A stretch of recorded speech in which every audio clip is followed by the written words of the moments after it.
Hello, my dears. Welcome to my stories. Peering through the window beside him, a boy sat in his bedroom and watched the world. The maple trees, the empty roads, and his mother's garden just below him, where the scent of strawberries traveled. The spring air smelled of sweet fruits and gardenias, trellised and blooming in unison. His house was silent. Nobody was home, not his mother or his sister. There was a sense of calm in that, and an illusion of independence that comes with free rein to the refrigerator. Breathing in the wonderful aroma that drifted about his room, his stomach rumbled, and then there was a flash, a blinding flash outside his window, lingering and refusing to vanish. It was only a minute or two, and when he finished screaming for his mother he now wished was home. The light began to recede and the world dimmed before him. He thought he had gone blind, but this notion was abandoned when he saw it. 100 miles out, an orange cloud rose from the horizon, towering over the ashes of a city gone. He was scared to move and wanted more than anything to hear his mother's voice, but the outside world was still as if it had ceased to spin when the cloud began to form. What happened next was too quick to ascertain. He felt the shockwave, and he saw briefly before he closed his eyes the shattering of the window. But when he opened them, he could see everything was gray, save for the skies that were black with whirring smoke. He saw, too, the forest as it eased itself upright again, and the many trees that had fallen.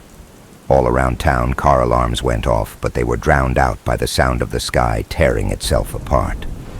The gates of hell had opened, and blowing in the distance, Chicago lay in dust.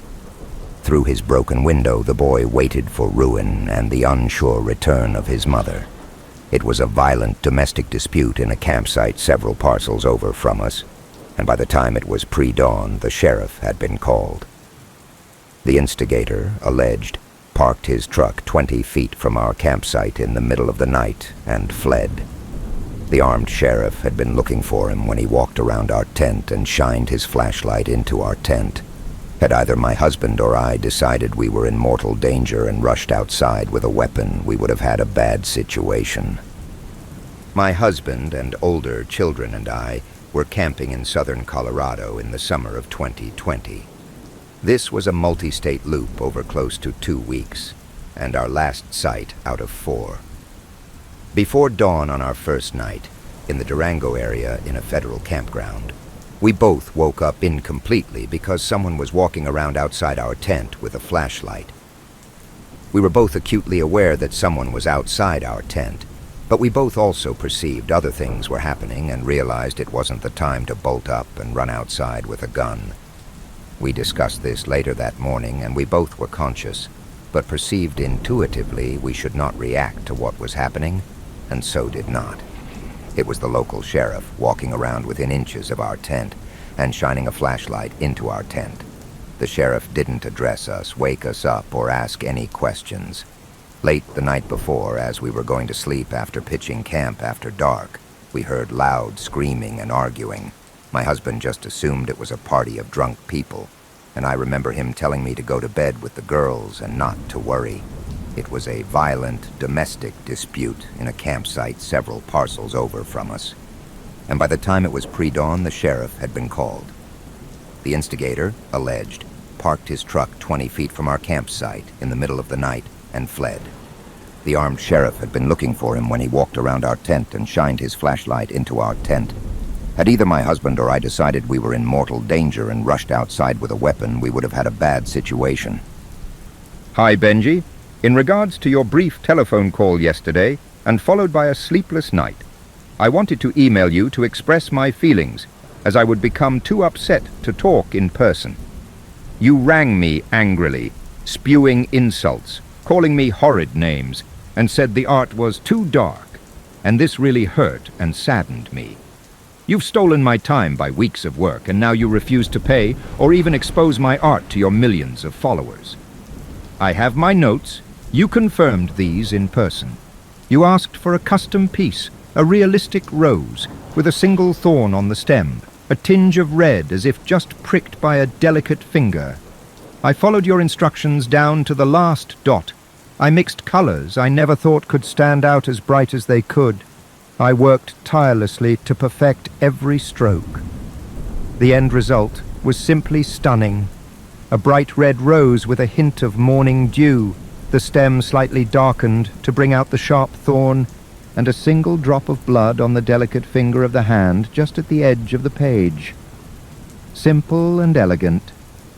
If you can't see that this is a masterpiece, I don't think you truly understand art. Regard Sierra Anna, everything was gray, save for the skies that were black with whirring smoke. He saw too the forest as it eased itself upright again, and the many trees that had fallen. All around town, car alarms went off, but they were drowned out by the sound of the sky tearing itself apart. The gates of hell had opened, and blowing in the distance, Chicago lay in dust. Through his broken window, the boy waited for ruin and the unsure return of his mother. It was a violent domestic dispute in a campsite several parcels over from us, and by the time it was pre-dawn, the sheriff had been called. The instigator, alleged, parked his truck 20 feet from our campsite in the middle of the night and fled. The armed sheriff had been looking for him when he walked around our tent and shined his flashlight into our tent. Had either my husband or I decided we were in mortal danger and rushed outside with a weapon, we would have had a bad situation. A buddy and I were camping in backwoods Idaho mountains pretty far from everyone in the middle of the week. Nearest town is like 600 people an hour away. We got camp set up around 7 and we get a fire going to cook hot dogs. We're just chilling around the fire when it gets dark. We're snacking on like Cheetos and stuff. As we talk, we heard like branches up the mountain from us cracking, like something stepping on bushes and stuff. We stop talking and the noises stop. We're a little unnerved, but we brought guns to go shooting the next day. And we've got a pretty big fire going, so we start talking again. The rustling gets closer, like something or someone is moving down the mountain. We stop talking, and the noises stop again. This happens like 2x more. We talk. Something or someone moves closer.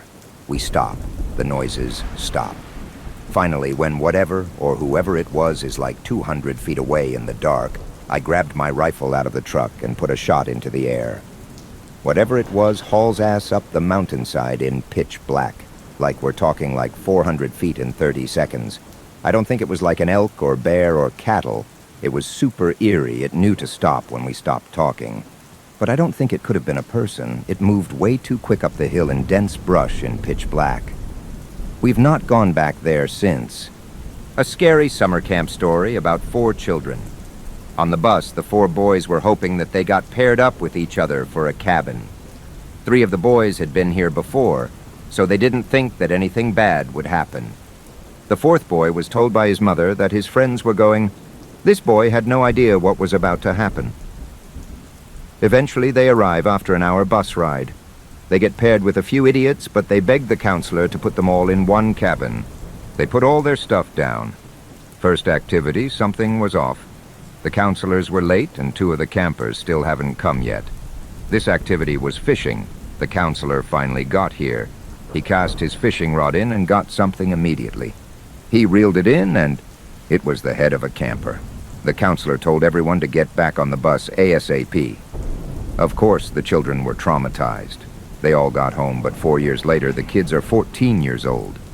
They got news that a new summer camp was opening on the old one, because the old one was closed due to the incident. The boys signed up in a heartbeat. This summer camp was so much more better and modern.